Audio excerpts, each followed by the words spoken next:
We all know that feeling, don't we? The blank stare at a to-do list that seems to mock our very existence, the overwhelming urge to just do nothing, even when important tasks loom large. For far too long, society has been quick to label this state as laziness. It's a convenient, albeit harsh, judgment that's thrown around like confetti at a party, often accompanied by whispers of a lack of discipline, poor motivation, or even a moral failing. We're told to push through, to just buck up and get it done, as if sheer willpower is some magical elixir that can cure all forms of inertia.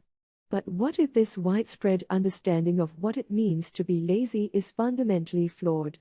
What if what we typically perceive as laziness is actually a deeply misunderstood signal, a cry for help from a part of ourselves that's been overlooked and overworked? Imagine if your internal engine light came on, but instead of checking the engine, you just kept pushing the gas harder, calling yourself a lazy driver for not going faster. That's precisely the disservice we do ourselves when we automatically dismiss periods of low energy and engagement as mere sloth. This pervasive misconception of laziness doesn't just create feelings of guilt and shame, it actively prevents us from addressing the true underlying issues that are manifesting as a lack of drive. Think about it: if someone is consistently struggling to complete tasks, feeling uninspired, and finding it difficult to engage, is the most productive response to simply tell them they're not trying hard enough? Or is it more beneficial to ask why this struggle is happening? What if that persistent lethargy isn't a character flaw, but rather a warning sign, a subtle but insistent message from our inner being telling us something is deeply out of whack? It's time to shift our perspective entirely. Instead of defaulting to the label of lazy, let's consider a different, more nuanced explanation: spiritual drainage.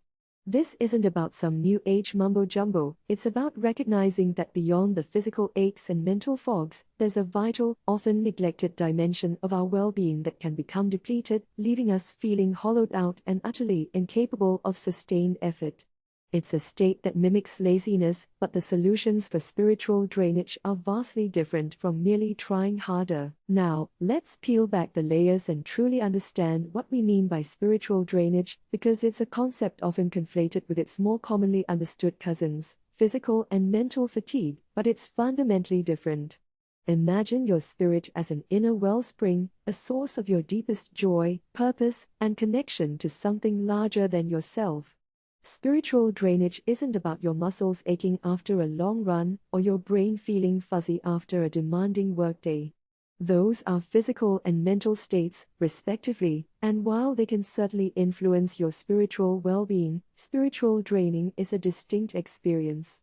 It's when that inner wellspring starts to run dry, not from overuse of your body or mind, but from a depletion of your intrinsic sense of meaning, connection, and vitality. It's a hollowness that goes beyond being tired or stressed. This distinction is crucial because addressing spiritual drainage requires a different approach than simply resting or de-stressing. While physical fatigue can be remedied with sleep and mental fatigue with breaks and relaxation, spiritual drainage speaks to a deeper malaise. It's a feeling of disconnect, a sense of aimlessness even when you're busy, or a lack of inspiration that can pervade all aspects of your life. It's the silent erosion of your inner light, the diminishing of your capacity for wonder, gratitude, and genuine enthusiasm. You might feel emotionally numb, cynical, or struggle to find joy in things that once uplifted you, even if physically you're well rested and mentally you're not overwhelmed. Recognizing this difference is the first powerful step towards understanding how to truly rejuvenate your spirit. Beyond the obvious slump of physical exhaustion, spiritual drainage manifests in far more insidious and nuanced ways that often go unnoticed. It's not just about needing more sleep or feeling a bit foggy, it's a deeper, more pervasive sense of disconnection. You might find yourself snapping at loved ones over trivial matters, or experiencing an unusual level of irritability that seems disproportionate to the situation. A pervasive feeling of cynicism or a lack of enthusiasm for things you once deeply enjoyed can also be a significant red flag. This isn't just boredom, it's a profound detachment, a sense that the vibrancy has been leached from your daily experiences. You may find yourself scrolling endlessly through social media, seeking a fleeting sense of engagement that never quite materializes, or feeling a persistent sense of emptiness even amidst material comforts and achievements. Another subtle symptom is a pervasive sense of apathy, not just towards grand ideals, but even towards personal growth, learning, or pursuing new experiences. The desire to engage, to explore, to connect with the deeper purpose of life begins to wane.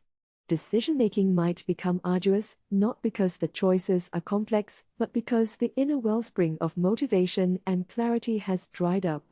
You might also notice a decreased capacity for empathy, finding it harder to truly connect with the emotions and experiences of others, leading to a feeling of emotional isolation.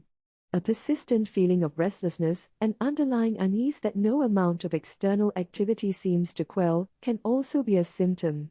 It's as if your spirit is yearning for something, but you can't quite identify what it is, leaving you in a state of perpetual, undefined dissatisfaction. So, if genuine laziness is a rarity, what is truly draining us at a deeper level? Let's delve into the myriad causes of spiritual drainage in our increasingly complex modern world. One of the most pervasive culprits is the relentless barrage of constant stimulation. Think about it, from the moment we wake, our phones buzz with notifications, our inboxes flood with emails, social media feeds scroll endlessly, and the news cycle churns out a never-ending stream of information, much of it often negative or anxiety-inducing. This ceaseless demand on our attention, this perpetual state of on-call, leaves little to no room for quiet contemplation, for processing, or for simply being. Our minds are constantly reacting, not reflecting, and this external focus slowly but surely erodes our inner reserves, leaving us feeling hollowed out and depleted. It's like trying to fill a bucket with a fire hose, much of it splashes over, and the sheer force of it can damage the bucket itself. Beyond the noise, another significant factor in spiritual depletion is a profound lack of purpose or meaning. In a society that often prioritizes material gain and outward success, many find themselves adrift, working jobs that don't ignite their passion, engaging in activities that feel hollow, or simply existing without a clear sense of why. This existential void, this feeling of not contributing to something larger than oneself, can be incredibly draining. It creates a sense of stagnation, a feeling that life is happening to you rather than through you. Furthermore, the erosion of community ties and genuine human connection in favor of digital interactions can leave us feeling isolated and unmoored. When we lack a sense of belonging, when our interactions are superficial, and when we don't feel seen or valued for who we truly are, our spiritual well-being suffers immensely. We are, at our core, social creatures, and genuine connection is a crucial nutrient for our spiritual health. When we experience spiritual drainage, the ripple effect extends far beyond just a feeling of inner emptiness. In our daily lives, simple tasks can become Herculean efforts. That morning enthusiasm for a new day fades into a dull apathy, making it difficult to find motivation for work, hobbies, or even basic self-care. Decision-making becomes clouded as intuition, often a guide for our spiritual selves, is muted.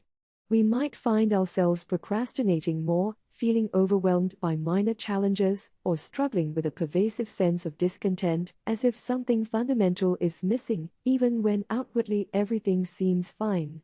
This internal struggle can manifest as increased irritability, difficulty concentrating, and a general lack of engagement with the world around us, turning vibrant experiences into bland obligations. The impact on our relationships is equally profound. When spiritually drained, our capacity for empathy and connection dwindles. We might withdraw from loved ones, finding their needs or even their presence taxing. Conversations can feel superficial, and genuine intimacy becomes a challenge as our inner wellspring of compassion and understanding is depleted. This can lead to misunderstandings, resentment, and a feeling of isolation, even when surrounded by people. On a broader scale, spiritual drainage erodes our overall well-being by diminishing our sense of purpose and meaning. The vibrant tapestry of life can lose its color, replaced by a drab existence devoid of true joy or fulfillment. It can even manifest physically through chronic fatigue, increased susceptibility to illness, or persistent feelings of anxiety and sadness, showcasing the undeniable link between our spiritual health and our complete human experience. Now, let's turn our attention to the critical task of identifying the root causes of your individual spiritual depletion. This isn't a one-size-fits-all diagnosis. What drains one person might energize another. The first practical strategy involves the power of mindful journaling. Dedicate 10 to 15 minutes each day, ideally at the end of your day, to reflect not just on what you did, but on how it felt. Ask yourself, what interactions left me feeling lighter or heavier? Which activities truly resonated with my inner self, and which felt like a chore, even if productive? Were there moments where I felt genuinely connected, or periods of profound disconnection? Look for recurring patterns, both positive and negative. If a particular meeting at work consistently leaves you feeling hollow, or if scrolling through social media always precedes a feeling of emptiness, these are significant clues. The key here is not just to record events, but to analyze your energetic and emotional responses to them, allowing you to trace the threads back to their source. Beyond journaling, a powerful second strategy is the energy audit. This involves a more structured examination of your daily schedule and commitments. Draw a simple graph, with energy giving at one end and energy draining at the other. Now, go through your typical week, listing every major activity, relationship, and responsibility. For each item, honestly plot where it falls on your energy spectrum. Is your morning commute consistently draining? Does a particular friend always leave you feeling uplifted? Is your volunteer work energizing, even if it's demanding, or has it become another burden? Don't forget to include seemingly small things, like your media consumption habits or even your physical environment. This visual representation can be incredibly revealing, often highlighting hidden drains or surprising sources of subtle spiritual nourishment that you might have overlooked. Once you have this clear picture, you can begin to pinpoint the specific areas of your life that demand your spiritual energy without offering sufficient replenishment, giving you concrete targets for change. So, how do we actively replenish this vital spiritual energy once we've identified its depletion? It begins with intentional engagement in practices that nourish our inner world. One profound avenue is mindfulness, not just as a buzzword, but as a dedicated practice of present moment awareness. This could be as simple as a 5-minute meditation each morning, focusing on your breath and observing thoughts without judgment. Or it might involve mindful eating, truly savoring each bite and recognizing the nourishment it provides. Beyond formal meditation, mindfulness can permeate your daily life by consciously engaging your senses during routine activities, truly seeing the colors of a sunset, feeling the texture of your clothes, or deeply listening to a piece of music. These small, consistent acts of presence can create significant shifts in your internal landscape, fostering a sense of calm and a deeper connection to yourself. Another powerful antidote to spiritual drainage is re-establishing your connection to nature. In our increasingly urbanized and digital world, this ancient human need often goes unfulfilled. Even a short walk in a local park, feeling the sun on your skin or the wind in your hair, can be incredibly restorative. For those with access, spending time by water, a lake, a river, or the ocean, observing its constant flow and reflective quality, can be particularly grounding. Consider practices like forest bathing, where you immerse yourself in the atmosphere of the forest, taking in its scents, sounds, and textures. This doesn't require an extreme wilderness excursion. Even tending to a small indoor plant or observing the patterns of a night sky can serve as powerful reminders of the larger, interconnected web of life, helping to re-energize and recenter your spirit. Now that we've explored replenishment, let's talk about building lasting resilience against future spiritual drainage. This isn't about avoiding all challenges, but rather developing an inner fortress that can weather life's storms. One crucial aspect is cultivating strong boundaries. Just as a garden needs fences to protect delicate plants, your spiritual energy needs boundaries to prevent others, and even yourself, from overtapping your well-being. This can mean learning to say no to commitments that don't align with your values, disengaging from draining conversations, or even setting limits on your exposure to news and social media. Regularly auditing your life for energy leaks and consciously plugging them is a powerful act of self-preservation. Think about where your time, attention, and emotional energy are consistently being pulled without a reciprocal sense of renewal, and then strategically reallocate those resources to activities and relationships that genuinely nurture your spirit. This proactive approach to self-care transforms from a reactive coping mechanism into a foundational element of your inner strength. Beyond protective boundaries, building resilience involves actively fostering a sense of purpose and connection. Spiritual resilience isn't just about what you don't do, it's profoundly about what you do engage with. Regularly engaging in activities that bring you a deep sense of meaning, whether that's volunteering for a cause you believe in, creating art, learning a new skill, or simply spending quality time in nature, acts as an ongoing spiritual recharge. These activities ground you, remind you of your bigger picture, and provide an enduring source of positive spiritual input. Furthermore, cultivating authentic connections with others who uplift and support you is an invaluable buffer against spiritual depletion. Surrounding yourself with a community that shares your values and encourages your growth creates a network of shared spiritual strength where you can both give and receive support. By intentionally weaving these protective and enriching practices into the fabric of your daily life, you're not just recovering from spiritual drainage, you're building an enduring foundation for sustained inner balance and vitality. When we talk about spiritual lows, it's crucial to approach ourselves with a profound sense of self-compassion and understanding.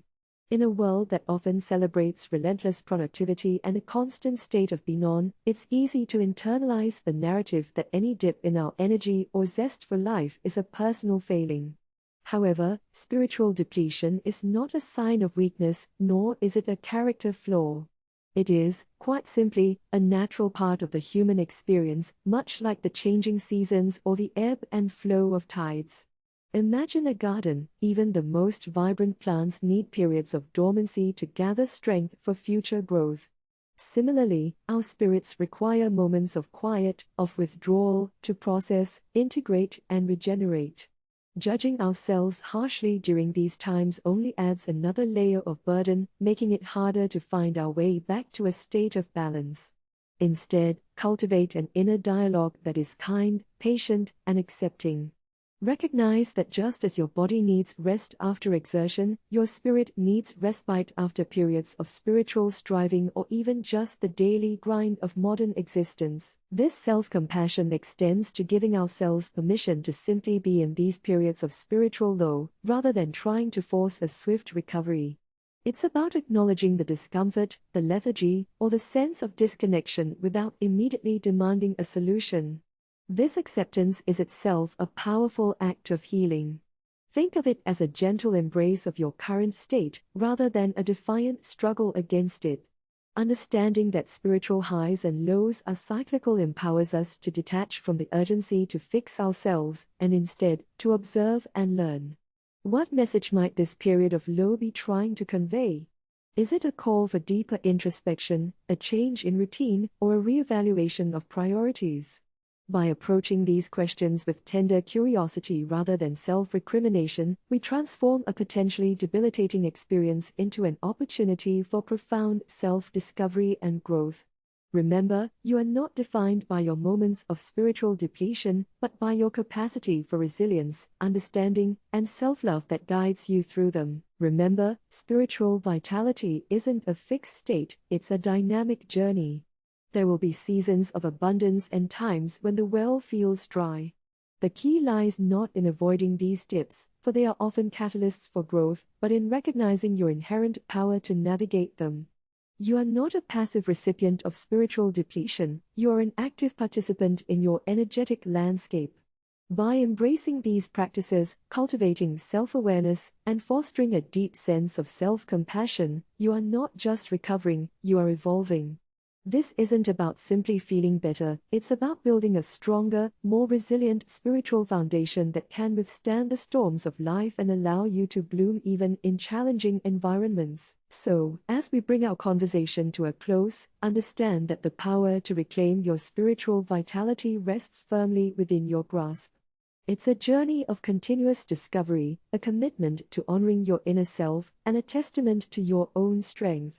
Don't underestimate the profound impact a renewed spirit can have on every facet of your existence. It's a revitalization that ripples outwards, enriching your relationships, empowering your endeavors, and ultimately, allowing you to live a life that is not just full of activity, but full of meaning and purpose. Embrace this journey, because your spiritual well-being is not just important, it is foundational to a truly vibrant and fulfilling life.